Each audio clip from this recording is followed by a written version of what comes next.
What do you think? What do you see happening in 2025?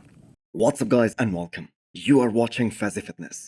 So let's start this video with Martin-Fitzwater, who was the guest at the latest episode of the Menace podcast. So there is no doubt that Martin was the breakout star of 2024. He won his first pro show in Detroit.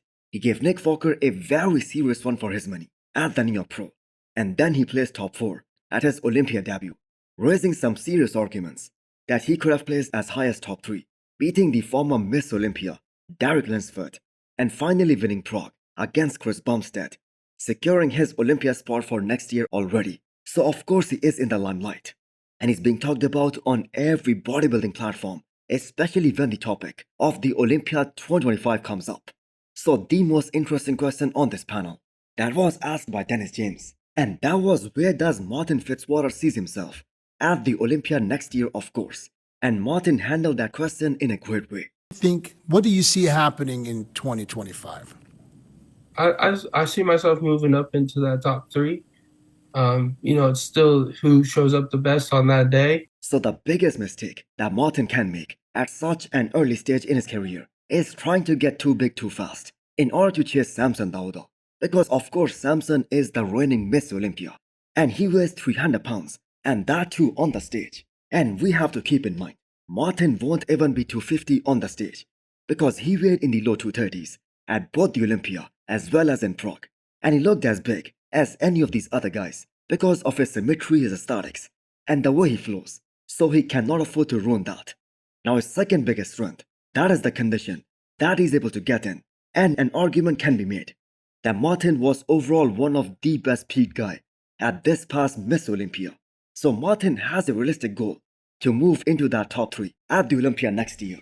So I'm guessing he plans on taking out a guy like Derek Lunsford, because I think we can all agree Derek looked kinda vulnerable at the Olympia this year. But the good thing is that he said that he is in no rush. He is just 27 years old, and if he just continues to improve the way he has did throughout this year, his time will eventually come. I know that I'll be in the mix next year, but I'm not chasing the title. I don't think tomorrow I gotta win it or this next year's the year. It'll come. It'll come. Next up, we have an update from Arnold Foda, who has dived deep into the off-season, as he plans to take a big part of next year totally off, trying to improve, trying to grow, put on some solid muscle, and improve on certain areas, especially his back, before starting the prep for his next show. And the more he releases all these pictures when he was in prep for this year's Miss Olympia, which for those of you guys who do not know, was his Olympia debut, the more we all realize that he had a lot more to offer at his Olympia debut if he just did not burn out. So Stefan is being talked about as the greatest coach of this year, where he has more than 8 potential men's open guys.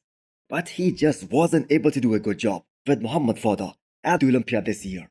But he did bring him in a super conditioning at Chicago Pro as well as Tampa Pro.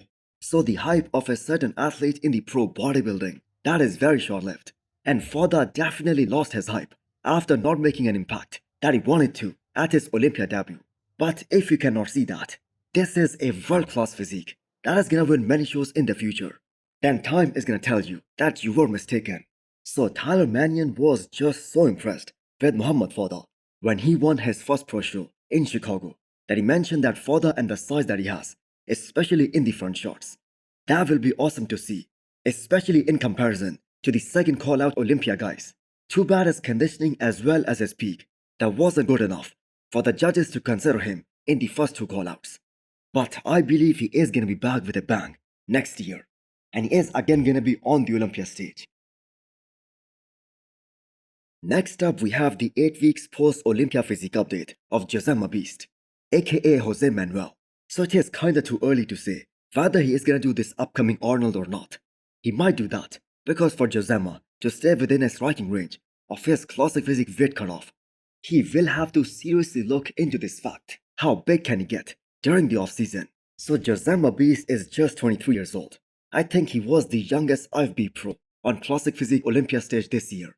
And just imagine how badly his body will be needing to grow to get bigger, considering his age, and the fact that just last year, he made his pro debut in the men's open bodybuilding against the likes of Michael Crizo, Andrea Presti, and he was able to place top 4 at the Empro Classic Spain. But on the other hand, Josema also had massive success in his first year as a classic physique competitor. He won 2 shows back to back, and then he placed top 6 at his Olympia debut, and possibly he could have placed a few spots higher, and nobody would have complained. So doing this upcoming Arnold, that is going to serve him extremely well, especially in terms of staying within the range for most part of the year and out of the top 8 at this past Miss Olympia.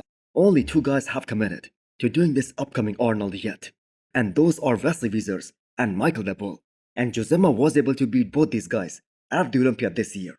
So with that classic physique Olympia title up for grabs and on the line next year, Ramon Dino and Mike both on doing this upcoming Arnold, and Urs Glashinsky might also skip that shoe.